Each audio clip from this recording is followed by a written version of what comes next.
on Clearing the Clutter Inside and Out, we're talking about loving your unlovable self. What are the parts of you you do not love? Where do you not love yourself unconditionally? What is your unlovable dragon within like, and how can you learn to slay him or her? Learn tips to discover how to love your unlovable self as we wrap up our month focusing on love.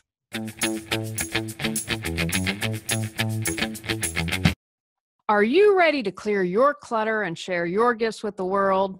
I teach you how to navigate the waters to declutter your life, get organized, and become more mindful. Every episode, I'll give you take action steps that you can easily apply to your life. Come on, let's get started. I opened up the archives with my interview with Sherry Richards. I had forgotten about this interview. I think it's really wonderful. I have to apologize in advance.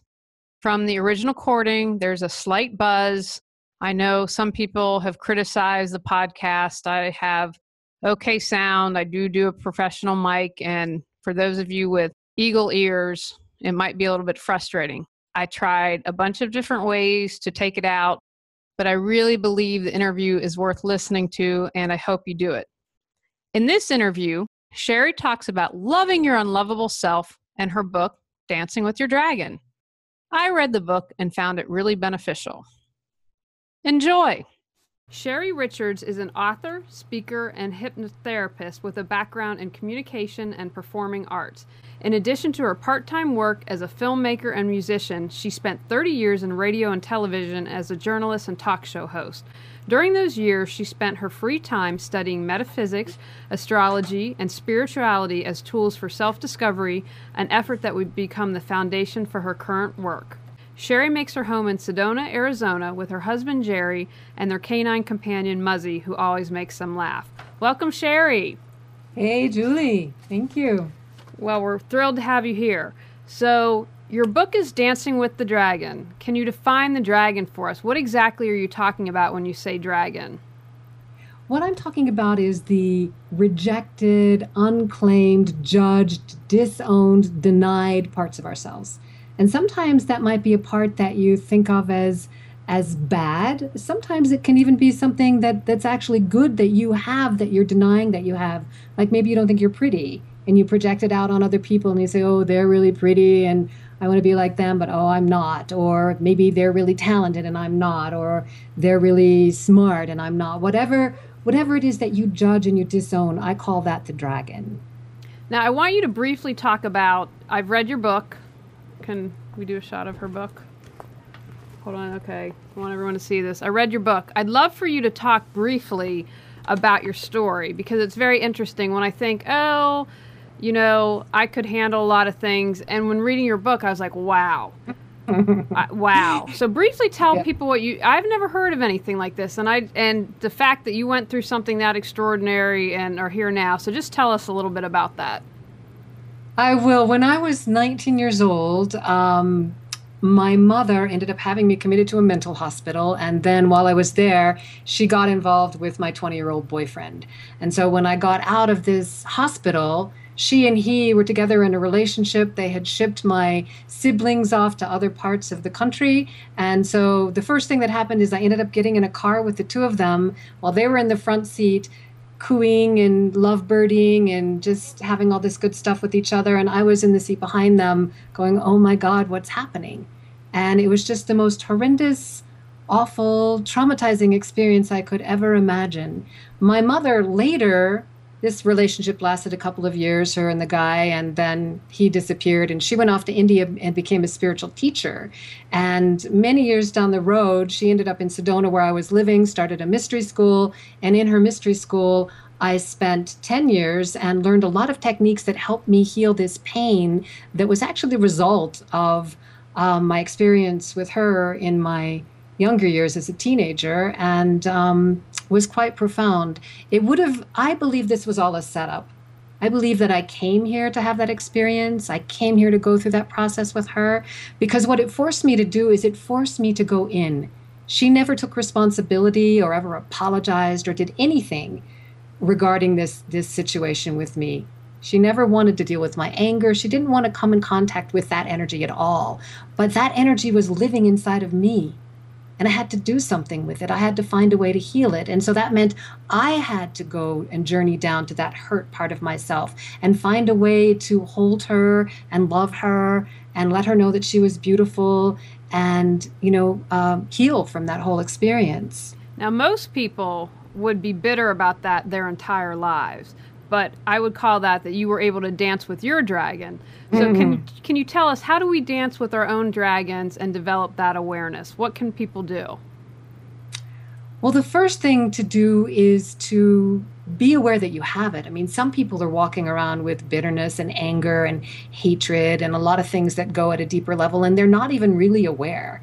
And this was a little bit my situation as well. I was really what you call identified with being a good, loving, sweet, kind, compassionate person. That's who I thought that I was.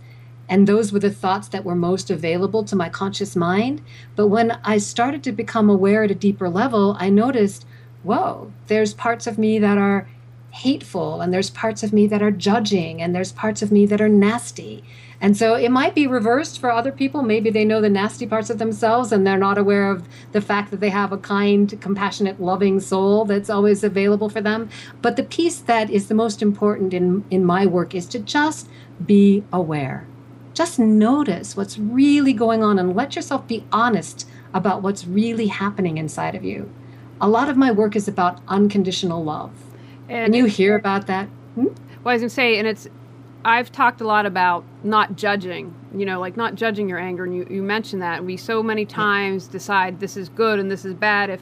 If I have this anger, I shouldn't have that. And I think it's accepting. I work with someone who talks about loving all of us and loving those parts of us, and kind of what you do in the book. Not saying, oh, this is unlovable and I'm a bad person because I do that, but accepting it. So you talk a lot about accepting and allowing to find inner peace. So can you elaborate on that? Absolutely. When you have these various aspects, and we all do, to try to fight with them just creates difficulties.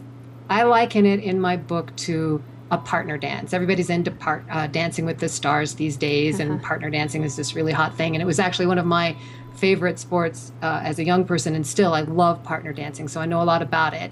And there's two positions when you partner dance. There's the leading and the following. Usually males are leading and females are following, but you can switch back and forth. And so when you're partner dancing, it's important to just simply know which position you're in and to follow along with it. And so if you're not following along, if you're in a fight, then the dance looks like a fight. And when a dance looks like a fight, it's just not fun. And so when you're fighting with yourself, when you're fighting with these different aspects of yourself, you're always in a struggle. There's no harmony. There's no beauty. There's no grace. So what you want to do is just learn to allow. If you see a part that you don't like about yourself, you just breathe into it. You give it space. You allow it to expand. And pretty soon it moves. It'll change. And then maybe a thought comes again. What I have found in my work is that our feeling bodies are very responsive to our minds. Mm-hmm. So when you think, I'm ugly, there's some part that's immediately going to go, oh, I'm ugly. It's like this little kid inside that cringes, just like if you told your own child that your child was ugly. They're gonna cringe up and become unhappy and contract. And that's what happens inside each of us in response to our own thoughts. Of course, it happens in response to other people if they say something nasty too. But if you can learn to not do it inside yourself, you'll never have to react to anybody outside of you. You'll be free. I love that, and I think that's so true. And I want to remind everyone, if you have a question for Sherry, I'm monitoring chat and happy to ask your question. You can also call 919-518-9773 if you're in the Triangle area, or we know we have listeners across the country. Skype in at Computers 2K Voice. Now, Sherry, why do so many of us, do you think, because you work with people in this, keep our dragon locked inside? And what would you suggest as a first safe step that someone could do in dealing with their dragon? A lot of people are afraid of those energies, these energies inside. For me personally, it was anger. It can be different types of energy depending on who you are. So this is very stereotypical, but women tend to repress and judge their anger, and men often repress and judge their more vulnerable, soft parts. So what the first step, and this is the first step in almost everything that I talk about, is just to notice, just be aware. I have something that I call the dragonometer. And all it is a little device that I created. You can imagine in your own head what it's like. But what it is, it's a tool for becoming conscious of what's happening inside your mind. What is your thought process? So as you are engaging your dragonometer, you simply notice. What are you thinking? What's happening in there? Notice right now. Just stop and notice. Are you judging what I'm saying? Are you judging something that Julie's saying? Are you judging your own response? Do you have thought patterns going on while you're listening? Is there something that is that's happening underneath the surface, like an analyst, or are you simply just taking information in? If whatever you're doing, it doesn't matter. Just notice what you are doing. That's how you begin to expand your awareness. I remember when I was like 20 years old, as I first began to be a meditator and explore all these things, one day I was standing in my apartment hallway, and all of a sudden I noticed a little thought peek into my head, and then it went away. And I pushed it away. I pushed the thought away, and I'm like, wow, there's a thought that's in there, and I was unwilling to think it. I didn't want to know what it was. That fascinated me, that there were things going on inside of my psyche that I was unwilling to be conscious of. So there's a huge possibility for awareness within our beingness. And if you just allow yourself to start to notice what's going on.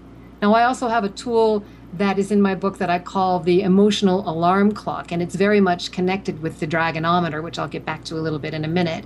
And what it does is the emotional alarm clock just sets off a ringing when you start to feel something. So if you're not used to feeling, if you're more a thinker, like I was most of my life, then you have to start to become aware of the feeling level of being. So let's say you're walking around and someone says something and there's a little that happens inside of you. You have to catch that right when it's happening. That's your emotional alarm clock going off. And then you have to notice, okay, I had an emotional reaction to that. What was that? What triggered me? How did that happen? Where does that start? What is it that I'm needing from that person that I didn't get, that I can give to myself? These are all the tools that you begin to utilize to help you expand your consciousness and begin to be able to monitor your own being so that you can become more balanced in life and live life more gracefully, more easily, without having drama and fighting and neediness that doesn't get satisfied, and pain and suffering and all of these things. And so the dragonometer, the key point I want to make about the dragonometer is that it is a meter. And if you compare it to any other kind of meter, like for example, a speedometer in a car is metering how fast we're going, but it does not judge how fast we're going. If you're going 95 miles an hour on the highway, it doesn't say you're going 95 miles an hour, you're going to get a ticket. You might say that inside yourself. It just simply says you're going 95 miles an hour. It's a meter. It doesn't judge what it's reporting. It just reports. So what you want to do is become conscious of what's happening with your energy. How are you using your energy? Are you trying to manipulate outside yourself to get your needs met? Do you have needs that you want to get met? How are you using your power? Are you judging yourself? Are you judging others? It's just noticing, what am I doing in this moment? How is this body-mind system that I call me operating? And this is the way that you develop your conscious awareness. Now, Sherry, you mentioned already, and you talk about it in your book, you talk about meditating. And I'm someone that meditates too, and I did it regularly for a while and got off. And I really believe that helps with awareness. And obviously you do too, because you wrote about it in the book. Are there other tools such as meditation that you would recommend to someone as they're starting this awareness that they might be able to do that will help them in this process? Yeah, absolutely. Meditation is one, when you quiet your body and sit down and start to watch what's happening in your mind, you'll really begin to notice there's a lot going on in there. There's a whole thought process that hardly ever, ever, ever slows down. And if you're looking to meditate in order to get more connected with the higher worlds, you want to try to drop in between the thoughts. This is a little more advanced in my work. I divide my work into three parts. The book is in three parts. The first part is the dragon. So I talk a lot about the dragon and the emotional body and the little child within, and the importance of connecting down with that child and helping that child to heal so that you can become more balanced and more mature. And then the middle part is, I call the dance, which is learning to connect with the divine. It's about a partner dance with God, really. I use the word the divine because it's non-denominational. It's the higher spiritual parts of self that you can bring in. I describe how to bring this energy in through your crown chakra and really bring it down into the parts of you that hurt. And this is a process of developing the heart chakra and the compassion and the love. Firstly, for yourself. Start with yourself. And then you can, once you've mastered that, you can reach out and do it for others as well. And then the third part of the book is called the practice, because all spiritual work requires practice, and dancing requires practice, and writing requires practice. Anything you want to do and become a master of requires practice. So the practice part of the book is exercises, many, many exercises that you can do, exercises for your physical body, for your mental body, for your emotional body, and for your spiritual body. And it's a process of development that allows you to just simply grow in who you are and become more of yourself, allowing and accepting all the various parts of yourself.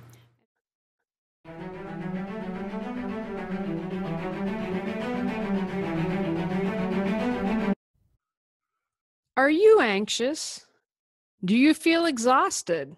Are you constantly stressed out? Do you feel like you are losing your mind? Are you ready to get your life back? Go to reawakenyourbrilliance.com to learn how I can support you in getting your life back on track.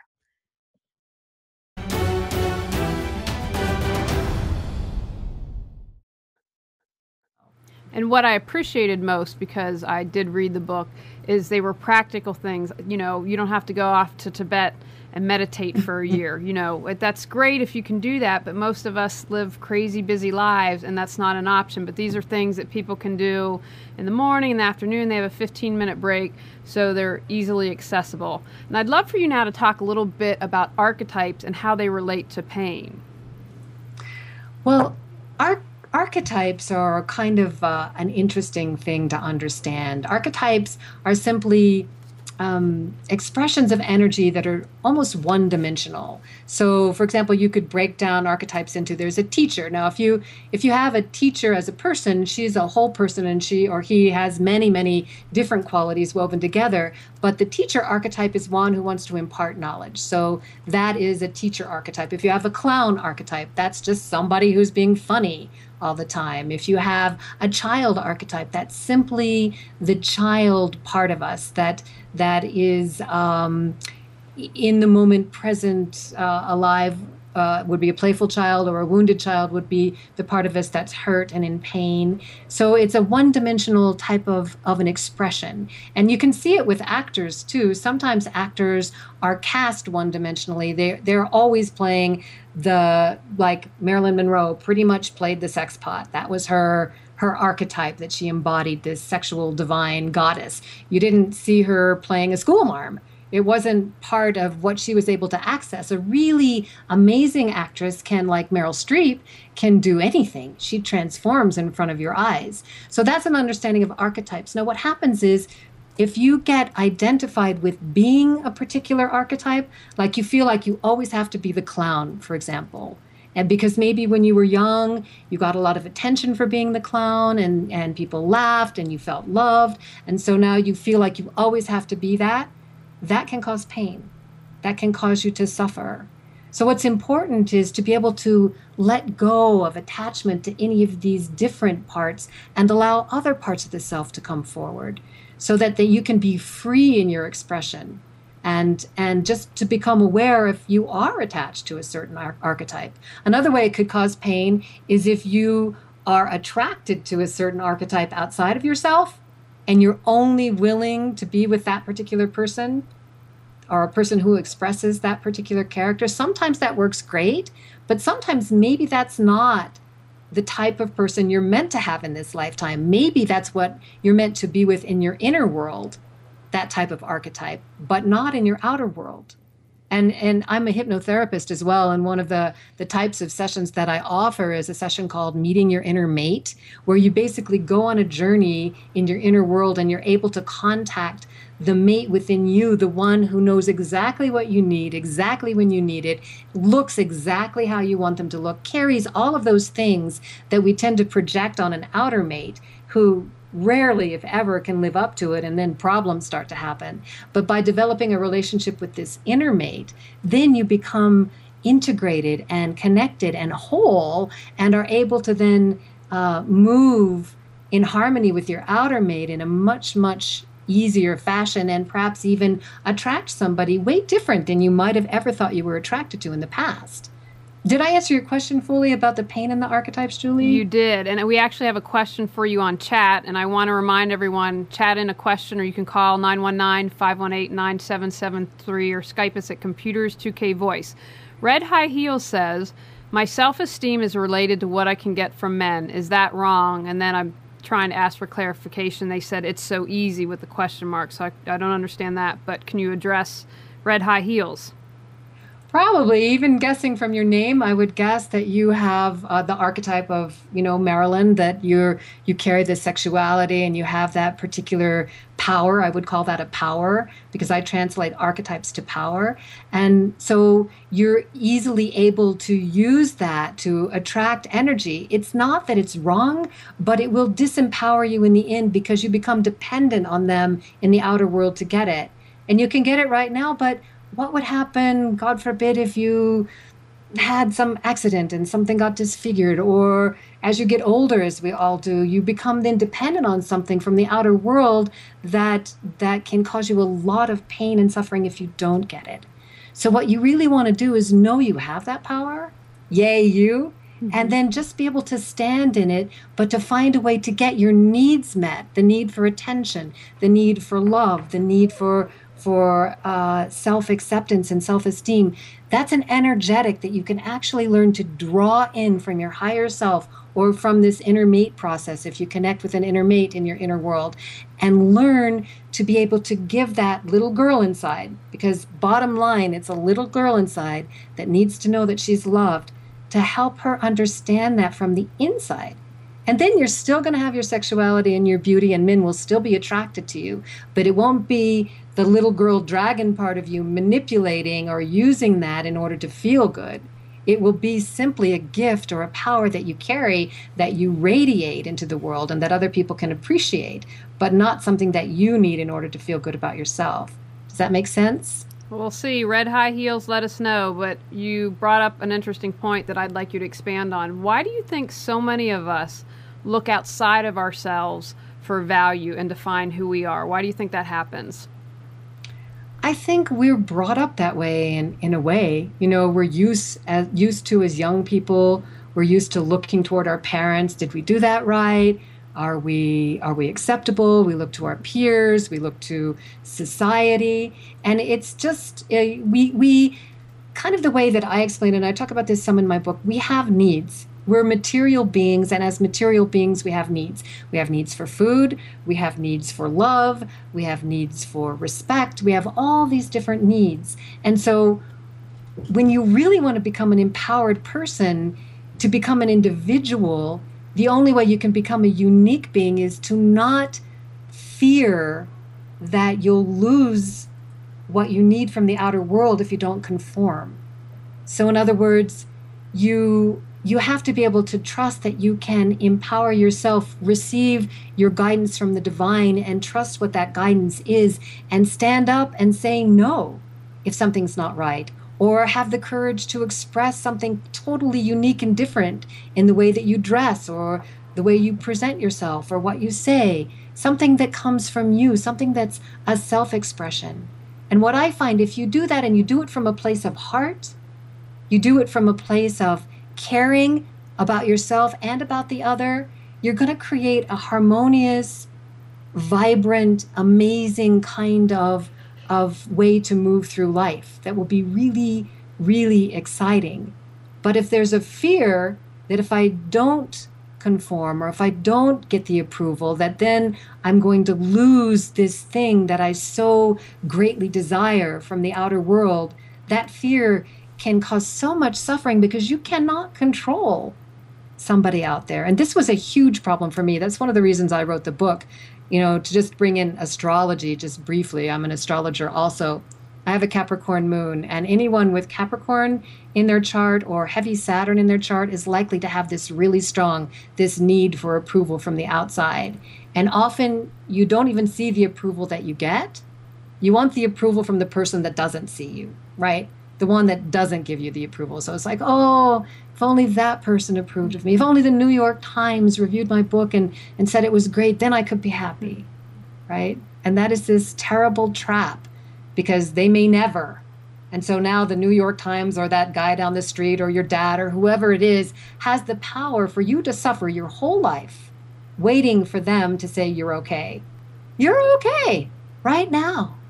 And if you learn to tune in to this divine realm, the divine will shower you with the knowledge that you're okay every moment. And that's what I've come to learn to depend on. If I get frightened in my little emotional body, I just learn to tune into the divine and feel that shower. It comes down through the crown chakra.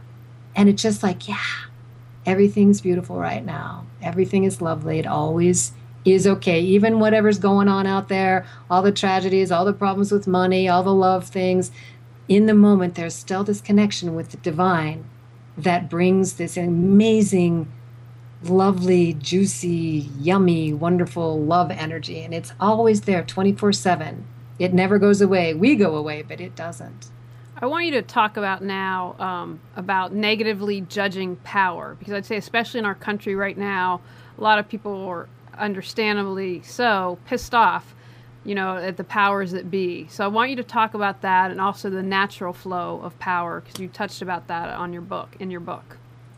You're going to have to reframe or explain your question a little more about negatively judging power as it relates to politics and whatnot. Well, you don't have to relate it to politics. How my original question was talk about negatively judging power and the good and bad of archetypes. So I'd put that together as a question. But, my understanding is, you talked about negatively judging power because, is there a way to positively judge it? And you talk later about the natural flow of power.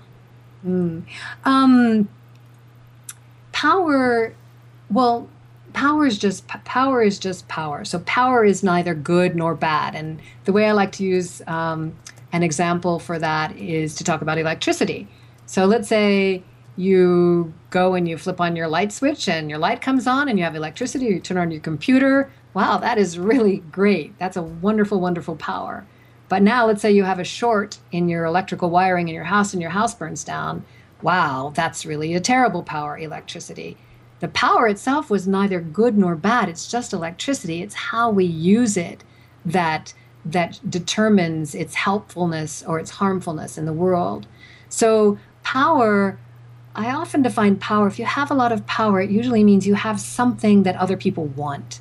That's what gives you power. So politicians have power because they have the power to affect things, to change laws, to help people's businesses, to help people personally. They have power. And they and all of us have to be incredibly conscious as to how we use our power when we do have it. Are we using it to manipulate? Are we using it to try to get our needs met? For example, with red high heels, I'm not sure if I exactly answered her question, but for anyone who's using their sexuality to manipulate in order to get attention or something like that, that's a misuse of power. Let's say you're really, really intelligent and you are able in a group situation to make a smart remark that puts someone else down and gets you a laugh. Well, I would call that a misuse of power. It's a way to get attention, but you're getting attention at the expense of someone else. You're getting your needs met when you're not with your sexuality. And I did this when I was young too. I had to learn this, to properly use my sexuality, to not, vibe it around people if I was not ever planning on having a relationship with them, to lead them along in order to get my personal needs met because my little girl felt lonely or sad or not pretty or whatever it was. This requires real honesty to open up and say, whoa, I'm actually doing that. That's part of my dragon. I'm doing that. And to not judge yourself for it, just to say, wow, okay, I'm doing that. And I'm okay. And I can make a choice that I'm going to do something differently. Okay. Yeah, I think that sounds good. We have a question I want to get to from Johnny Red. And I want to remind you, if you have a question on chat, happy to ask it, or call 919-518-9773 or Skype us at Computers2K Voice. Johnny Red would like to know, what do you mean by crown chakra and juicy energy? Sounds a little weird. They don't understand. Okay. Well, the crown, there's 7 chakras, and they start basically down at the root, which is around your pelvic area. Then the second chakra is down right around your navel. That's where the emotional body mostly works out of. The third chakra is right above your belly button in there. That is a power center. Then you've got your heart chakra, and your throat chakra is here. And this is your third eye, and this is your crown. It's the top of your head. And so each chakra has a function. They're basically related to the endocrine glands. In the Eastern religion, they say that the chakras are actually in the subtle bodies. This is all kind of woo-woo metaphysical stuff, but you can read about it. It's all over the internet. You can find lots and lots of information on it. And I worked with it a lot in my mother's mystery school. The crown chakra is the one that brings in spiritual energies. And it's receptive. It's like a cup. So if you imagine a cup or a crown sitting on the top of your head, and you put your attention up there, and you imagined energy or light or energy. I know some people don't understand what that is, and it takes a little while. It's almost experiential. You have to work with it. But you can imagine yourself turning into a cup and being filled with divinity, with light, with energy, with love from the spiritual realms. That's just a real basic introduction to the chakras. But like I said, Google chakras, you'll find numerous sites that will completely satiate your curiosity. Now, Sherry, I'd love for you to share the story about your ex when you did the walkway and why they disapproved, and if it was someone's true purpose in that little instance that happened to you, what would you tell them to do? Well, when I was married to my ex-husband, I have a husband currently who is wonderful, and we just get along famously, but my ex was one whose approval I really, really desired. And at one point, I was in radio and television, had a broadcast career, and I ended up quitting that, and just wanted some time to meditate and write and do some other things. And we had purchased a new house, and kind of the trade-off is he was going to pay all the bills if I handled stuff around the house. So I wasn't working, and I was used to getting most of my approval from what I did in my work environment. And I decided I'm going to build a walkway to our front porch. And so I just got all excited. I got some garden hose, and I laid out this kind of wavy walkway, and I got some mulch, and I designed this whole thing. And when I got done, he came home from work that night and went, "Oh, look what I did, look what I did." And he was like, "Oh, that looks awful." And I felt like I'd drawn a picture, and Daddy said, "Boy, you're a terrible artist. You'll never succeed." And I was just devastated. And I really didn't know why. I had no idea why I was so upset. And it took me several days, I believe, of really exploring the emotion and really working it on the inside before I came to understand that I was actually seeking his approval. And that, in fact, it might have been one of the reasons that I did the walkway in the first place, was to try to get his approval. So to answer Julie's question, what I realized is the fact that he condemned my little art project hurt me, but it also woke me up to what I was doing, which provided me a great awareness. And because I wasn't identified with being a landscape architect, I was able to get over it and go and hire a landscape architect and get somebody who could actually make a really beautiful walkway that we could both enjoy. Now, if I had been called to be a landscape architect, and maybe this was my first expression of creating something like this, and he had criticized me, then I would have had to know inside myself through my own personal guidance, I'm meant to do this. this is part of my calling, and I'm not going to take it personally just because this particular person didn't like what I do. I know that I'm meant to do this work, and I'm going to go and study, and I'm going to go and get better at it, because this is what I'm meant to do. Just as my work as a writer and also an actress, you just keep studying your craft. You just keep practicing.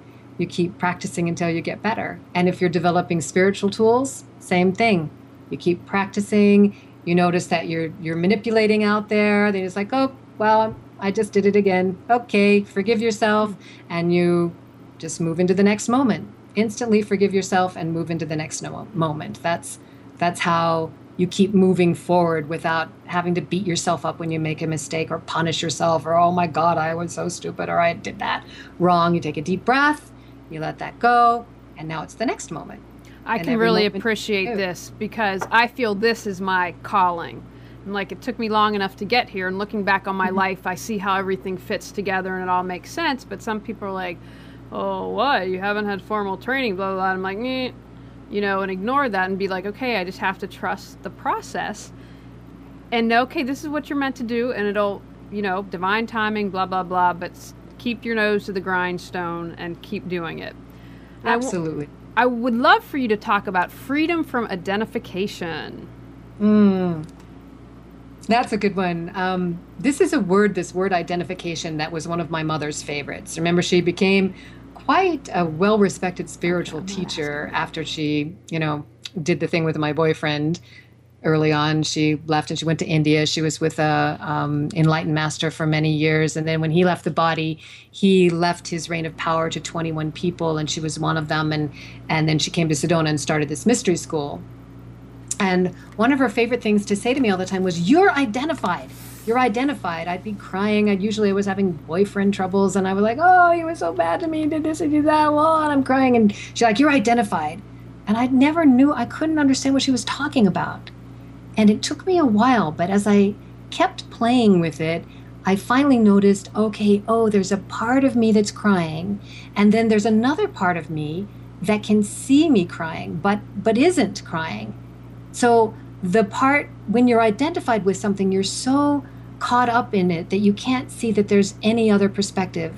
Like it might be, let's say if you're in a house and you're looking out the window, and you don't ever turn your head, you refuse to turn your head, you never know that there's another wall, and there's another window, and there's a door over there, and there's all these other things going on, but you can't see them because you're locked into this one perspective. So identification means you're locked in one perspective. And if you're identified with your, let's say, your career, I have had stages in my life when I've been identified with a job. Maybe I had radio jobs in the past, and they give you, you know, a certain form of power because you're on the radio and people know you, and that there's a power in that. And I'd be identified with wanting to have that power because I would feel, okay, people won't like me if I don't have that. This gets me attention. Who will I be without that? I'll be nothing. That kind of a thing. But when it was time to move on, I had to work with that and detach from that particular career and recognize I am something no matter what it is I do in the world. It has nothing to do with that. I am my beingness. And the more that I connect with my soul, and the more that my soul and I become unified, the more that sense of light and presence and divine power comes through me. And just walking down the street, you know, I am shining this light, and that's all I ever need to do. So identification is being attached to a certain viewpoint or a part of self. And when you set yourself free from that, you become more open to everything, and you become more capable of expanding your awareness into all that is.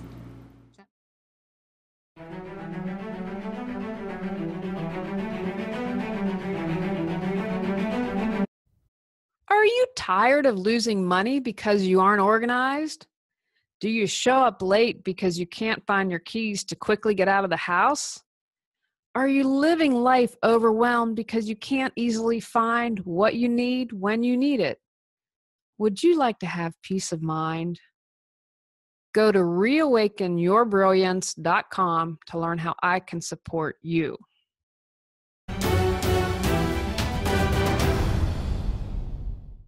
Now, another thing that I feel very strongly about that you talked in your book about deep body awareness and being inside our bodies. I think that's so essential because I think a lot of us aren't. So besides grounding, or in addition to grounding, what can people do? And I'd like you to talk about that, about body awareness and being inside our bodies, and then maybe make some suggestions on what people can do to accomplish that. This is also a process of awareness. And remember, in my book, I talk about that we have 4 bodies. Many different traditions break it down into a lot of different ways. But I found the simplest way to understand this metaphysical experience of being a human on planet Earth is to understand there are 4 bodies. So the physical body, and then the emotional body, the mental body, which is related to the mind, and then the spiritual body. And the physical body is on the earth plane housing all of the rest of us. So in order to become more aware of the body, it's a process of dropping your attention down into your body. We're a society that tends to live in our heads. We're kind of trained through school. We start thinking, we start studying, we start analyzing. We're very mentally oriented. We've got televisions on and radios on and books and information overload, and we forget the body. One of the best ways to get into your body is take a deep breath. Really just breathe down into your body. Feel the breath come in through your nose and drop down into your lungs. See if you can get it all the way down into your belly. Notice how that feels. It's just like enjoying food even. If you take a bite, do you really put it in your mouth and really taste it? Let those little molecules of sensation have an explosion in your mouth. Really be present. This is what they say, what they mean when they talk about being present. Being present on the physical plane is a way to really get down here into your body. When you're walking, stop and notice. Feel your foot. Each time you place it on the ground in front of you, notice that connection. There's an energetic connection that happens. This is a wonderful way to develop your sexuality. I mean, the whole idea of tantric sexuality, which is not something I talk too much about in my book, but that I've worked with quite a bit, is that when you begin to understand energy as it moves through your body, then when you connect with another person sexually, it's not just 2 bodies rubbing against each other. It's 2 energies that can move in and outside of each other. So you're not limited to, you can merge beyond the physical skin. You can actually have each other's energies dancing and moving inside of each other. And this is incredibly magical and powerful. And you can do that with another human, but also when you're working with developing your spirituality, in an essence, you're having magical, energetic experiences with the divine realms too, which are quite divine. This is the best word to use to describe it.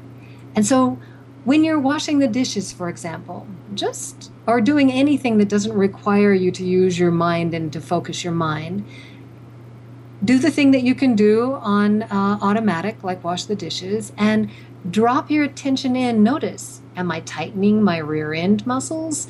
Am I tense? How am I holding my shoulders? Where are they? Where's my head?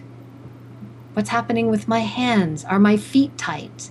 Whenever there's tension in the body, that delicious energy that I'm talking about, it gets blocked. It's like if you took a garden hose and you twisted it and it got a knot in it, then the water can't move.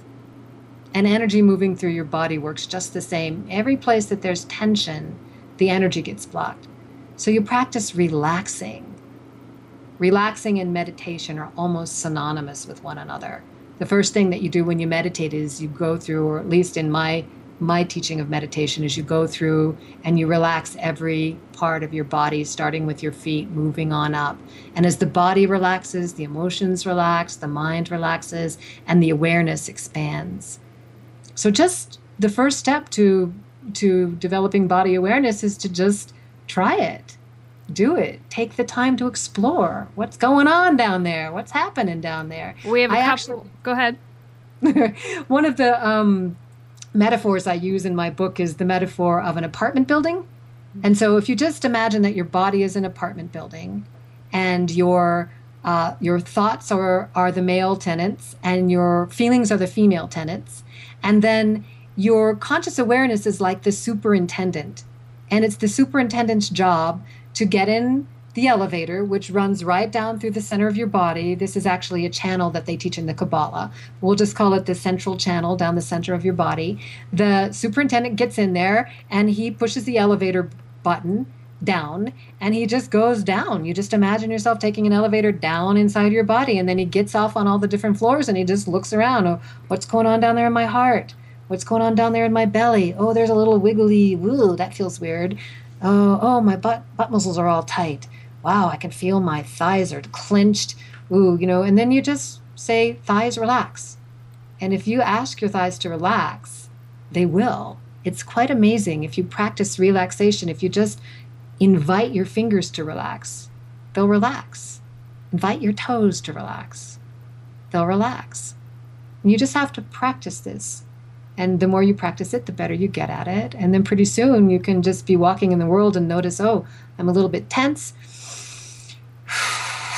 Shake it off a little bit, take a deep breath. Okay, now I'm relaxed again. We've got a couple questions for you on chat, and I'll do Johnny Red's first because you were just talking. Sounds interesting and can't hurt, but I work for IBM and can't see me doing all this at work. Do you have something for us in the corporate world? Do it more internally. I mean, you can notice while you're sitting in your chair whether your body is tight or not, right? You're just sitting there, you're looking at your computer, and no one else can tell what you're doing inside your body or what you're thinking like that. So just notice while you're sitting at your computer. Start with your feet. Notice, are my feet tensed? Are my toes curled in? Are my feet flat on the ground? Am I sitting up straight in my chair? Notice if you're holding, like I've been saying, your butt muscles tightly. Practice breathing. You can, while you're sitting at your computer, take a deep breath. Just let it out with a sigh. No one's going to pay too much attention to that. Those kinds of things. Do it internally. Meditation happens very quietly. I like shaking around and jumping around and dancing and all of this kind of stuff. That's wild. You can do that at home. But these other kinds of things you can do it while you're standing in the grocery line. You can just become aware of what's happening inside of you. Where am I? Not just in my mind. Where is my body? What am I feeling? What's going on down there? Am I having a reaction? Am I having a need?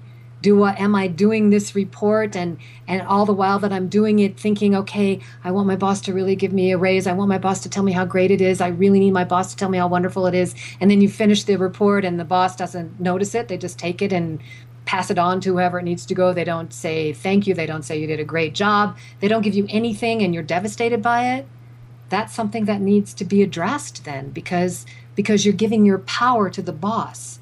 You're no longer holding or containing your power inside of you.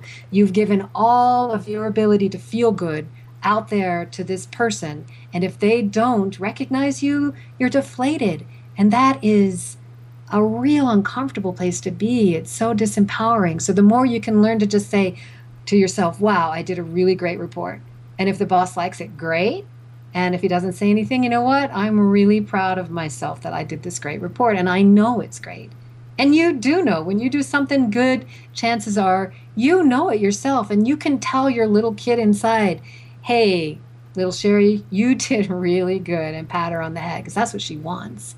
So I write a lot about working with the little child within because they are really a huge key to the emotional body.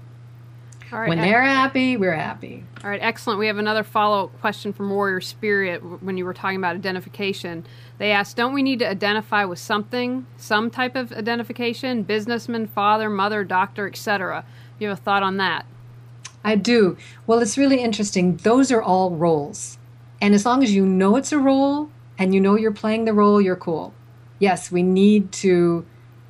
are all living roles. We're living the role of the employee. We're living the role of the dad or the mom. We're living the role of the girlfriend or the boyfriend. We're living the role of, the creative person or the friend. When you're identified with it, that means if you don't get recognized for the role or you don't get treated properly in it or you don't get the opportunity to play it, then you suffer. if you're not identified with it, it can just be like an actor who's going out on the stage and they're saying, okay, today I'm playing the villain. And they get all out there and, they do their villain thing. And then they get off the stage and they're back to being their sweet self. But they had fun playing the villain in that moment, or playing the loving person, whatever. It's a role that you move into.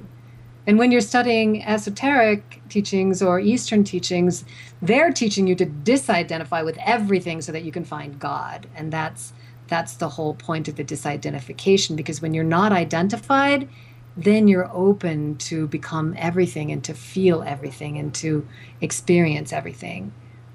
So it's just about, again, awareness. Awareness. I speak about it over and over and over again. It's like, if you are aware, if you know what's happening, then you have choice. Then you can choose to do this or choose to do that. If you're not aware, then you just get drug along by your impulses, by your needs, by your dragon. Your dragon is dragging you, not dancing with you.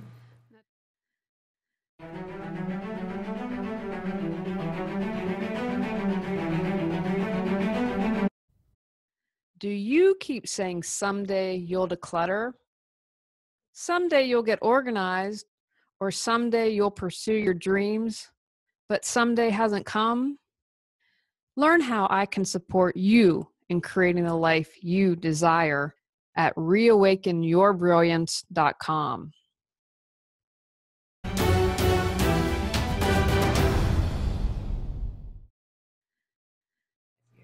Now, talk one of my favorite things in the book. Talk about acting in as opposed to acting out. Well, when we act out, we tend to throw a tantrum, have a fit, be in a reaction with someone. We're having a problem. Let's say you're having a relationship thing, and often this is stereotypical, but it happens this way quite often.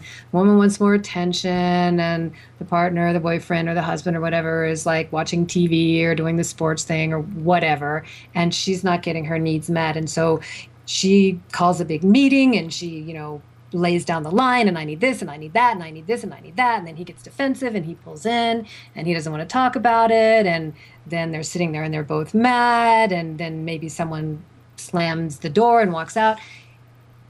Nothing happened where you got your needs met. The end of that whole experience did not create what you want, which is intimacy and love and support and respect and all those kinds of things. So by acting in, you become aware of the part that the other person's playing and what you want from them. And let's say the other person is not paying enough attention to you, and that's what you want. Then you take that part and you turn it inside, and you start to notice, you act in with it. Okay, is there a way that I'm not paying enough attention to myself? What could I give myself to make myself more happy? I need to go out and go to the movies, and he wants to watch the football game. Can I take myself out to the movies? Can I get a friend to go with me to the movies? How can I take care of my own need? And the more you can take care of your own need, the more empowered you are, and the more possibility there is that the person who you're in relationship with will be more available to you to naturally meet the need without you having to ask. Because when you're blaming them and saying you're not doing it right, they get defensive. That's just what happens. They get defensive and you get defensive, and then you just have a stalemate. You have a fight. And that's not what we want. We want intimacy. We want love. We want support.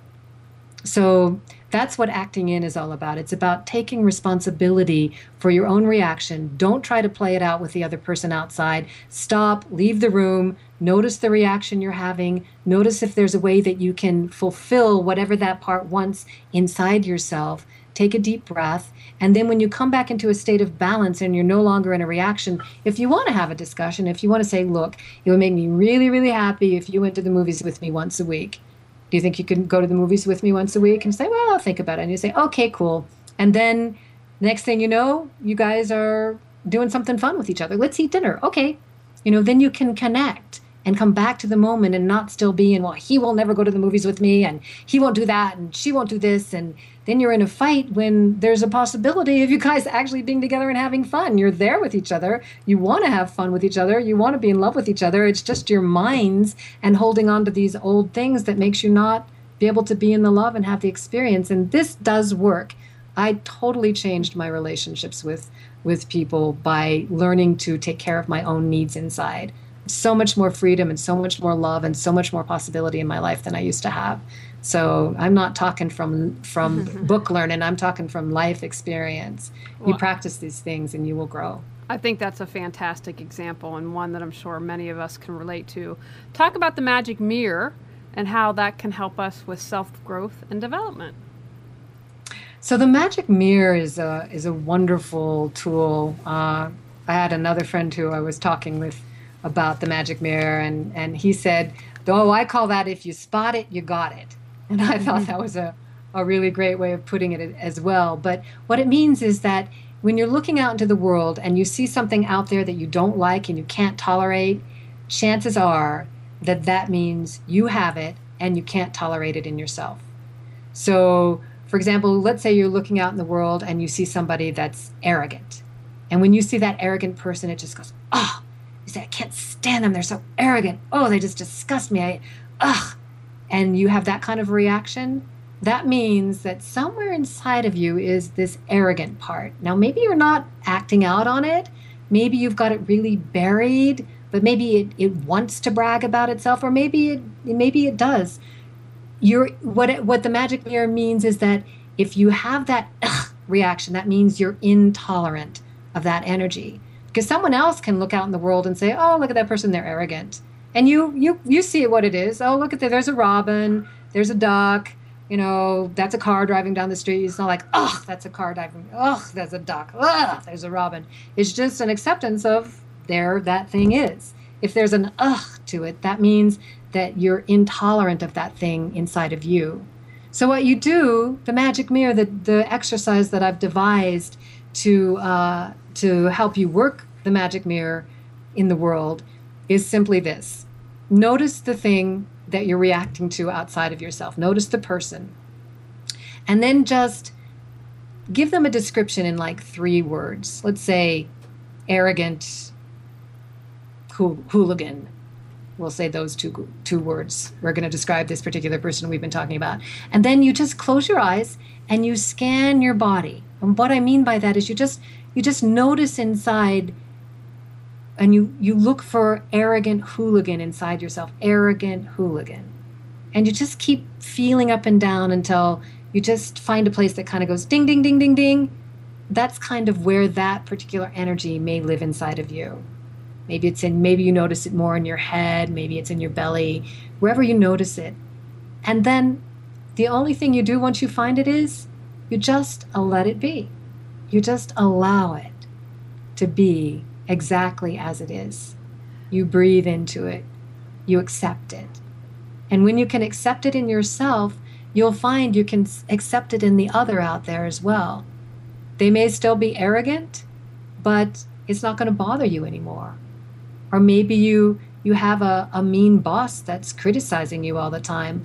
If you do, look inside for the part inside of you that's being mean to you. Do you have an inner boss that's criticizing you all the time?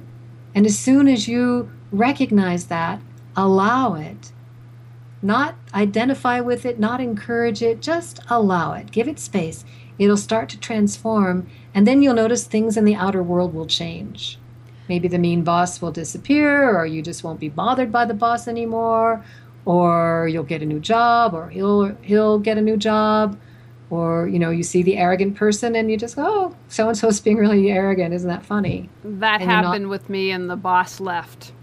I got a new job. I totally believe in what you're talking about, and I just changed my attitude, and he was someone that was highly critical of me, and we had a very contentious relationship, and I was like, he would...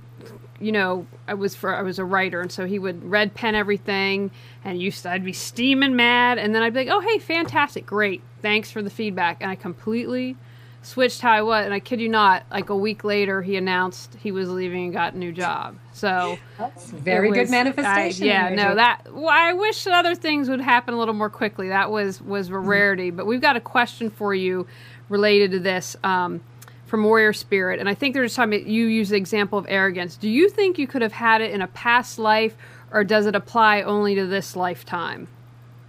That you might have been arrogant in a past life? No, I think that's totally possible. And you might have been so arrogant and disgusted with yourself from the past life that this life you decided you would never, ever, ever, ever be arrogant. And so you're so disgusted from the previous life that then you judge it in yourself and you judge it in other people. And so... Okay, fantastic. And Tickle Me Crazy wants to know, what's the name of your mother's school? Is it still around? Was it based on the Berkeley Psychic Institute? Not based on the Berkeley Psychic Institute, although I think one of the teachers there did study at the Berkeley Psychic Institute. And it is around, but it's not open. It's not open to the public. Okay. So, all right. Well, that'll answer Tickle Me Crazy. And I'm not in it anymore either. It continues. I haven't been in it for about 7-8 years. Okay. Now, Sherry, I have a couple questions I'd like to ask all guests. First of all, there's someone listening. Maybe they just found, their best friend is now dating their ex-boyfriend or something, and they're kind of in that moment, or something tragic. They're not developed. They can't even see straight. So what advice would you give to someone who's struggling right now? My best advice would be to just put your hands on your heart and breathe into your heart. And just allow whatever you're feeling to be there. This whole unconditional love piece that I was talking about earlier, when you start breathing into your heart and just allowing whatever is, allow the feelings of anger, allow the sadness, allow all of those things, but allow it from a place of the heart. That expands your consciousness, and that starts to give space. And through space, you start to be able to tap into the higher parts of yourself that will guide you and help you. Maybe lead you to someone who can help you more. Maybe give you a message that you can hear, or that you can feel, or that you can see. Start to allow. Contact the part of you that's hurting and just connect with that little part and let them know that you love them, that you're there for them. I have a meditation on my website that's free. If you go to my website, dancingwithyourdragon.com, and just enter your email address and your name, and then you'll immediately be able to download this meditation. It's called the Opening Your Heart Meditation, and it will guide you through this process of expansion. The other piece is if you can allow yourself to not judge yourself, to find a way to, when you become aware of these thoughts that are and telling you how bad and you're not good enough. Usually if there's a breakup with somebody and you're suffering, it's because somehow their leaving you means that you're not okay. And you can come to believe that, because listen, a breakup is painful. Give yourself permission to be in pain for a little while.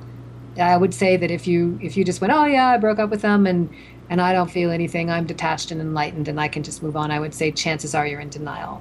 I would think that from a human perspective, when you break up with someone or someone dies or you lose someone, you're going to be in pain for a little while. Give yourself permission to grieve.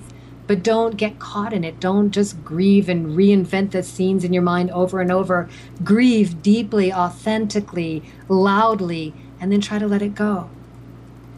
Excellent. And you kind of touched on a couple things, but the whole purpose and reason I do this show is to change people's lives. I want them to not be the walking wounded anymore. So you've given us a lot of great information tonight. What one thing, and you might be like the heart meditation, can people do to get off the couch right after the show, tonight, before bed, in the morning? What can they do to reawaken their brilliance? Yeah, you can. You could go and download that heart meditation. That would help. But I would say the best thing you can do for yourself is stop, breathe, and wake up over and over and over again. Stop.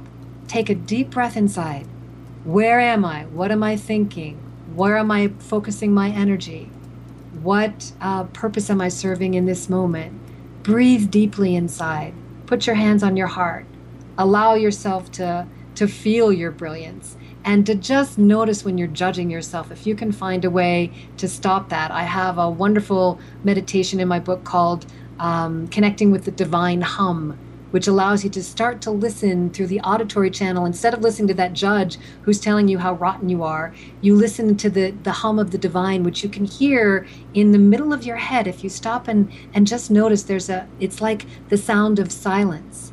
And the sound of silence has this frequency that connects you to the higher. And when I was breaking this judge that was so awful in me, that's my favorite technique that I used. I would stop when his voice would go, "You're terrible, you're not smart, you're never going to be successful, you're whatever, blah, blah, blah." I would just tune him out and tune into this hum, and then relaxation, peace. And I would do it over and over and over, and I still do it. So. Excellent. And Sherry, can you tell us, if people want to purchase your book, how they can do that? And again, mention your website and about the meditation so they can find out more information about you. Sure. The meditation, or the website rather, is dancingwithyourdragon.com, exactly the way it sounds. Dancingwithyourdragon.com. Take actions. Figure out your dragon. Where are you bitter? Where do you hate? Where do you reject yourself? Create a plan to heal your dragon. Observe how you love yourself conditionally. Research exercises on loving unconditionally and choose exercises that speak to you. Look in the mirror, into your eyes every day and say, "I love you." Commit to loving yourself each day in some way. Next month, we're talking about lifestyles. Go out, clear the clutter to create the life you choose, deserve, and desire. Are you ready to live a more joyful and fulfilling life? Sign up for our newsletter at reawakenyourbrilliance.com and receive a free copy of 10 Steps to Clearing the Clutter Inside and Out. If you enjoyed today's episode, I would love it if you would rate and review the show, because it really helps us in the search ranking. See you next Tuesday at 1 o'clock. Remember, when you clear your clutter, you can create the life you desire.